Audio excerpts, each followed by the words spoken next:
Election season is here. You gotta love this time of every 3 to 4 years because it always gets spicy. Now, just the other day, Trump got shot, grazed in the ear. He was a hero. He was the symbol of strength in America, all of that shit. And then the other day it was announced that he'll be attending a convention at the National Association for Black Journalists, and people were really upset, right? A lot of people felt some type of way, like, why is he being invited to speak in front of these convention and all of these black journalists? They were disappointed in this, that, and the third. I couldn't wait for this to happen because I knew this was going to end up having the potential to be golden, and for sure it is. I don't know if we experiencing Trump just being Trump or if this is a meltdown, but this couldn't have been a worse setup for Trump. Whoever advised him to take this, they're getting fired after this, bro. Check this out. Your time. I want to start by addressing the elephant in the room, sir. A lot of people did not think it was appropriate for you to be here today. You have pushed false claims about some of your rivals, from Nikki Haley to former President Barack Obama, saying that they were not born in the United States, which is not true. You have told 4 congresswomen of color who were American citizens to go back to where they came from. You have used words like animal and rabbit to describe black district attorneys. You've attacked black journalists, calling them a loser, saying the questions that they ask are, quote, stupid and racist. You've had dinner with a white supremacist at your Mar-a-Lago resort. So my question, sir, now that you are asking black supporters to vote for you, why should black voters trust you after you have used language like that? Well, first of all, I don't think I've ever been What a loaded question, right? Like, whew, that was a mouthful. asked a question so in such a horrible manner. First question. You don't even say, hello, how are you? Are you with ABC? Because I think they're a fake news network, a terrible network. And I think it's disgraceful that I came here in good spirit. I love the black population of this country. I've done so much for the black population of this country. He came in hot, thinking like he gonna set the tone, let them know what's up. And I don't know if it necessarily went the way that he was looking for it to go. Let's check out some more clips. Including employment, including opportunity zones with Senator Tim Scott of South Carolina, which is one of the greatest programs ever for black workers and black entrepreneurs. I've done so much, and and I say this, historically black colleges and universities were out of money, they were stone cold broke, and I saved them, and I gave them long-term financing, and nobody else was doing it. I think it's a very rude introduction. I don't know exactly why you would do something like that, and let me go a step further. I was invited here and I was told my opponent, whether it was Biden or Kamala, I was told my opponent was going to be here. It turned out my opponent isn't here. You invited me under false pretense. And then you said, you can't do it with Zoom. Well, where's Zoom? She's going to do it with Zoom and she's not coming. And then you were half an hour late, just so we understand. I have too much respect for you to be late. They couldn't get their equipment working or something was wrong. Oh no. Why we always gotta be late, bro? I understand, like he said, the equipment wasn't working, but this is embarrassing, bro. He gotta put us on blast at a convention. That's typical black shit. Just look, Trump, just understand, like when you work with us, we got things, color people time, like we set a time, but it's around that time, not necessarily at that time. And yeah, it's a whole thing, but damn, he put them on blast with that one. Damn. Well, I would love I think if you it's can a answer very the question nasty on your rhetoric question. and why you I have believe that answered black the voters question. can trust you with another I 4 have years. been the best president for the black population since Abraham Lincoln. That's my answer. Better than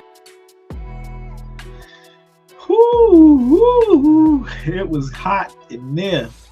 It was hot in there. Hold on. It's more. my question. So now he also goes on to talk about the rioters, and this will be interesting to see how it plays out with police, right? Because police are so law and order heavy, and we've seen things play out with riots in Trump's name. He takes a stance in this clip against the police. Check this out. What's going to happen to those people? What's going to happen to the people in Portland that destroyed that city? But sir, my question is on those. What's going to happen to my the people question is that on tried those to rioters who assaulted officers. You have to would you pardon what's those going to people? happen? Oh, absolutely, I would. You would pardon those? If they're innocent, I would pardon them. They've been convicted. And by the way, the Supreme Court just well, they were convicted by a very tough system. They were. He goes, if they were innocent, absolutely. She said they were convicted. Well, they've been convicted by a very tough system. That talking out of both sides of your mouth. Whoa. How come the people that tried to burn down Minneapolis, how come the people that took over a large percentage of Seattle, how come nothing happened to them? How come the people But sir, we're talking about people that were seen beating officers with flagpoles, dragging them down the stairs. They're on video. Have you seen that video, sir? Oh, really? Well, you would pardon those rioters? They shot a young lady in the face who was protesting. They shot her in the face. You know, nobody died that day. You do know that. But people died in Seattle. Nobody died, but people died in Minneapolis. You know, people died in Minneapolis. So yeah, they shot her in the face. He's talking about the police, the ones that he always swears up and down he loves. He will pardon people who assaulted the police. The next clip we about to check out is where Trump speaks on Kamala's blackness and says pretty much he ain't even know she was down with the niggas like that. Man, you think I'm Trump? You think I'm tripping? Watch this. Then we'll move on to other questions here. Some of your own supporters, including Republicans on Capitol Hill, have labeled Vice President Kamala Harris, who is the first Black and Asian American woman to serve as vice president and be on a major party ticket, as a DEI hire. Is that acceptable language to you? And will you tell those Republicans and those supporters to stop it? How do you define DEI? Go ahead. How do you define diversity, equity, and inclusion? Okay, yeah, go ahead. Is that what your definition? That is give me a literally definition the words then. Would you give me a definition DEI. of that? Give me a definition. Sir, I'm asking you a question, No, a you very have to direct define question. it. Define it for me, if you I will. just defined it, sir. Do you believe that Vice President Kamala Harris is only on the ticket because she is a Black woman? Well, I can say no. I think it's maybe a little bit different. So I've known her a long time indirectly, not directly very much. And she was always of Indian heritage, and she was only promoting Indian heritage. I didn't know she was Black until a number of years ago when she happened to turn Black, and now she wants to be known as Black. So I don't know, is she Indian or is she Black? She is always identified as a Black woman. I respect either one. When she happened to turn Black, how do you happen to turn Black? Yo, she suddenly, and the way he said it, Black, all of a sudden she's Black, like the Penguin. Like, why you saying it like that, bro? I don't like the way you said that. I hate the way that you say Black. College. I respect either one, but she obviously doesn't, because she was Indian all the way, and then all of a sudden she made a turn and she became a Black person. Just to be clear, sir, do you believe that she is? I think somebody should look into that too when you ask. Continue in a very hostile, nasty tone. It's a direct question, sir. Do you believe that Vice President Kamala Harris is a DEI hire, as some Republicans I really don't have know. said? I mean, I really don't know. Could be. And we had a great interview, I think, and I heard you got very good ratings on that. Well, you told me it was the longest one of your life, so we had a good discussion. Look, I want to talk about why you're here today. I mean, it is not lost on us how divided we are as a country. And as you were coming today, we really got to see that we were divided along the lines of race, along the lines of gender. And there is this question of, in this moment where we are, why come here? What is your message today? My message is to stop people from invading our country that are taking, frankly, a lot of problems with it. But one of the big problems, and a lot of the journalists in this room I know and I have great respect for, a lot of the journalists in this room are Black. I will tell you that coming from the border are millions and millions of people that happen to be taking Black jobs. This is the National Association of Black Journalists, but I get what he's saying. You know, he's just pointing out the obvious. Go ahead. Who had the best? What exactly is a Black job, sir? A Black job is anybody that has a job. That's what it is. Anybody that.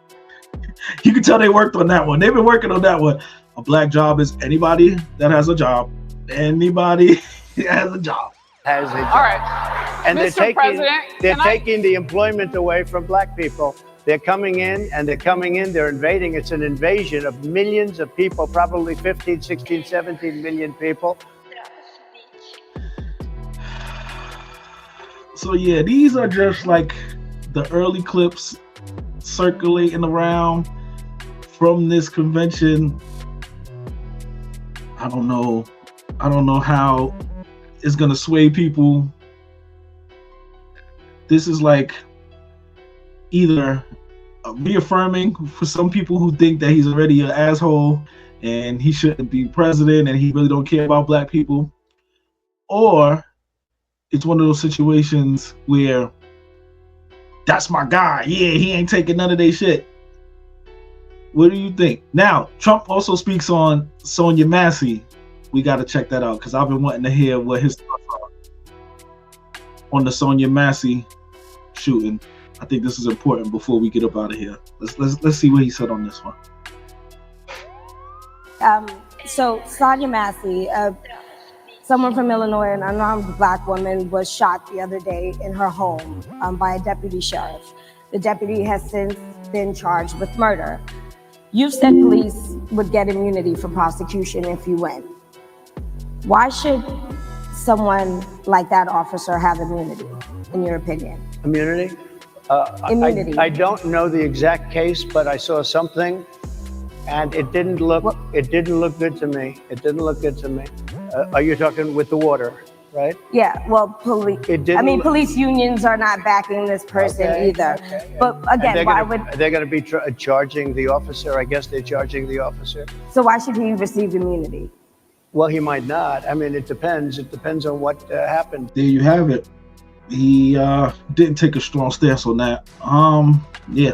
So the Trump supporters is behind him 100% no matter what. They don't care what he says, what he does. But some people who might be on the fence, situations like this may sway them to roll with Harris, or it might affirm what they feel inside and make them roll with Trump. What do y'all think of this, man? What's your immediate reaction? This is fresh off the presses. Y'all let me know what y'all think in the comments. I love this, man. This is political season. It's gonna be crazy. It's gonna keep going. This is what it is. This is political season in America, 2024.